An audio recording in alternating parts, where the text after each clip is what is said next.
নিত্য ব্যস্ততায় ক্লান্ত শরীরকে কিছুটা স্বস্তি দেওয়ার জন্য প্রয়োজন খানিকটা নীরবতা।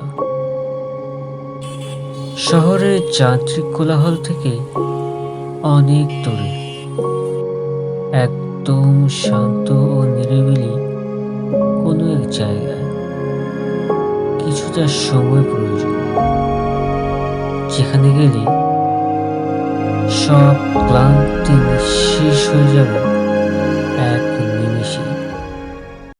Then, for the very first time, we came here,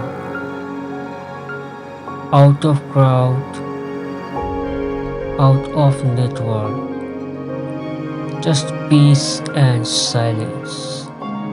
This is Bandorban.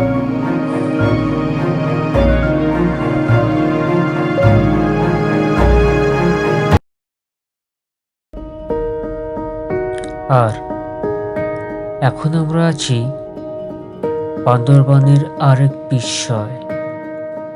সমুদ্রপৃষ্ঠ থেকে প্রায় 1246 ফুট উচ্চতায় অবস্থিত এই লেক, যার নাম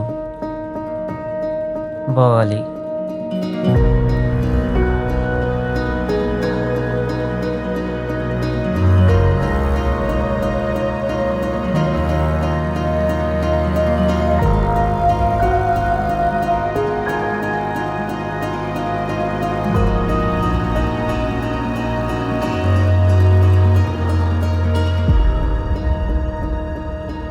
আগ্নেয়গিরির মুখের মতো দেখতে, সৃষ্টিকর্তা সৃষ্ট এক অপূর্ব শৈলী এই লেক।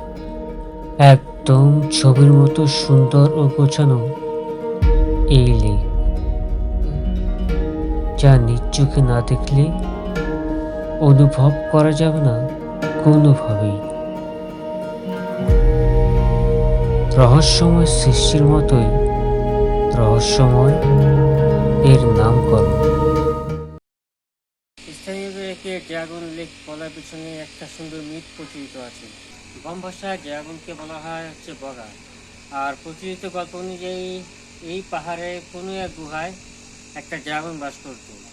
কোনো এক কারণেই গ্রামবাসী সেই ড্রাগনটিকে হত্যা করার পর সেই গুহা থেকে আগুন ও পানি বেরিয়ে এসে এই লেকটার জন্ম দেয়। এই কারণেই এই লেকের নামকরণ করা হয় বগা লেক বা কাইন লেক। এই ছিল আমাদের আজকের আয়োজন। আমাদের এই ভিডিওটা আপনাদের কেমন লেগেছে সেটা আমাদেরকে জানাবেন কমেন্ট বক্সে। যদিও বা এই ভিডিওতে কিছুটা কমতি থেকেই গেছে, কারণ বগা লেক যাওয়ার সময় আর্মি ক্যাম্পে আমার ড্রোনটি জমা নিয়ে নেয়। আর বগা লেক পৌঁছানোর পরে আমার গোপ্রো মেমোরি ঠিকভাবে কাজ করছিল না, যার কারণে পুরো ভিডিওটা আমার মোবাইল দিয়ে কভার করতে হয়েছে। সেজন্য রেজুলেশন কিছুটা খারাপ এসেছে। তবে আশা করব আমাদের আজকের পুরো অ্যারেঞ্জমেন্টটা আপনাদের ভালো লেগেছে। আর আপনার কাছে একটা রিকোয়েস্ট থাকবে, আমাদেরকে সাপোর্ট করবেন, আমাদের ইউটিউব চ্যানেলটা সাবস্ক্রাইব করবেন, ফেসবুকে ইনস্টাগ্রামে ফলো করতে পারেন। আপনাদের সহযোগিতা আসলে আমাদের এগিয়ে যাওয়ার অনুপ্রেরণা হিসেবে কাজ করবে।